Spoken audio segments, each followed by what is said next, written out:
प्रधानमंत्री नरेंद्र मोदी ने पहले एक संदेश दिया और कहा कि गाड़ियों का इस्तेमाल कम करो, यानी कि पेट्रोल डीजल की बचत करो। फिर 2 ही दिन नहीं बीते और पेट्रोल डीजल के दाम बढ़ा दिए गए। पेट्रोल और डीजल में 3 रुपए की बढ़ोतरी की गई है। इसके साथ ही सीएनजी जो है वो 2 रुपए किलो महंगी कर दी गई है। ऐसे में अब लोगों की जो प्रतिक्रियाएं हैं वो भी सामने आने लगी हैं।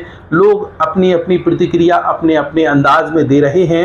हमारे संवाददाता अंगद यादव ने भी छतरपुर शहर के कुछ लोगों से बात की है और समझा कि जिस तरीके से पेट्रोल डीजल के दामों में बढ़ोतरी की गई, इसके साथ ही सीएनजी के भी रेट बढ़ा दिए गए हैं, इसमें उन लोगों का क्या कहना है, तो सुनिए उनकी क्या प्रतिक्रिया सामने आई।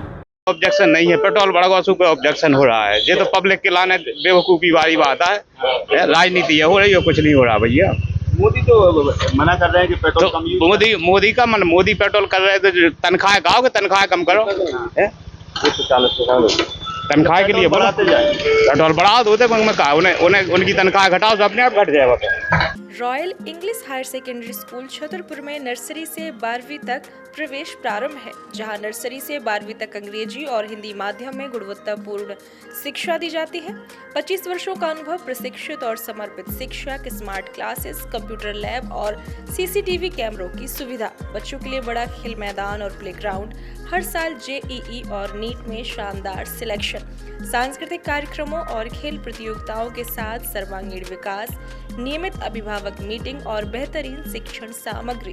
तो देर किस बात की, आज ही कराइए अपने बच्चे का प्रवेश royal English higher secondary school, पता नारायणपुरा रोड, छतरपुर, मध्य प्रदेश।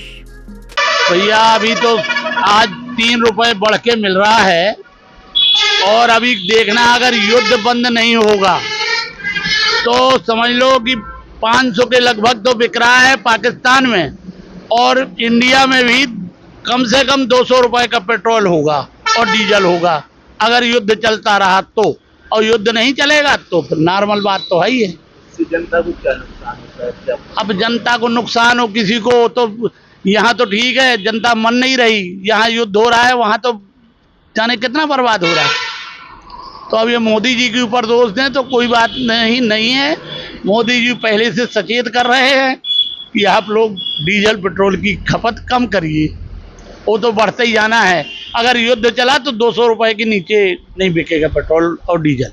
सर, पेट्रोल के दाम का तो चल रहा था, इंटरनेशनल मार्केट्स में भी क्रूड प्राइस बढ़ रहे थे, बट ऐसा है कि अपने यहाँ पेट्रोल की ऐसी कोई दिक्कत नहीं थी, पर सभी लोग इलेक्ट्रिक वाहन भी यूज़ करते हैं और दूसरे डीजल के और पेट्रोल के दाम एकदम से रेट बढ़ना, तो सरकार के पास कहीं ना कहीं इस चीज़ की पहले से बजट में भी ऐसा कोई विशेष प्रावधान नहीं है कि अपन उसकी भरपाई, पेट्रोल और इलेक्ट्रिसिटी, और तीसरा हो गया आपका गैस।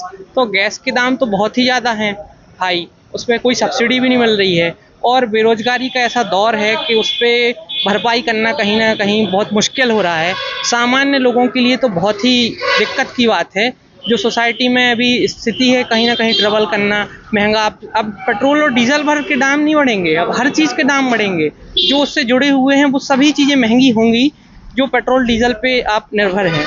कहीं ना कहीं सरकार की अच्छी नीतियां तो हैं, लेकिन उसको मैनेज करने में भी थोड़ा सा जनता तो सहयोग कर रही है, लेकिन आप एकदम से ऐसा कुछ लाएंगे रेट्स, तो वो थोड़ा विचार करना रहेगा। आप घाटा यदि कम कर रहे हैं कहीं ना कहीं, तो आप उसको घाटे की भरपाई करने के लिए भी पहले से उसका जनता के सामने, एक तरफ से सरकार ले रही है, दूसरी तरफ से ले रही है, जनता से ले रही है, बिल्कुल ले रही है, लेकिन जनता के सामने कहीं ना कहीं वो आंकड़े भी रखे जाएं कि मैं इतने घाटे में हूँ, इतने फायदे में हूँ, तब तो जनता के साथ कहीं ना कहीं न्याय होगा। बस तो इस तरीके से आप लोगों ने स्थानीय लोगों की प्रतिक्रिया सुनी कि कैसे पेट्रोल डीजल के दामों में बढ़ोतरी की गई है। इसके अलावा सीएनजी के रेट भी बढ़ा दिए गए हैं। अब ऐसे में देखना ये होगा कि लोग अपनी गाड़ियों से चलना कम करते हैं या फिर जिस तरीके से ये दाम बढ़ाए गए हैं उसको कवर करते हैं या फिर उसी के अनुसार चलते रहते हैं। आपकी क्या प्रतिक्रिया है, कमेंट सेक्शन पर जरूर बताइए। इसके साथ ही हर बड़ा अपडेट जानने के लिए जुड़े रहिए वरदान एक्सप्रेस के साथ।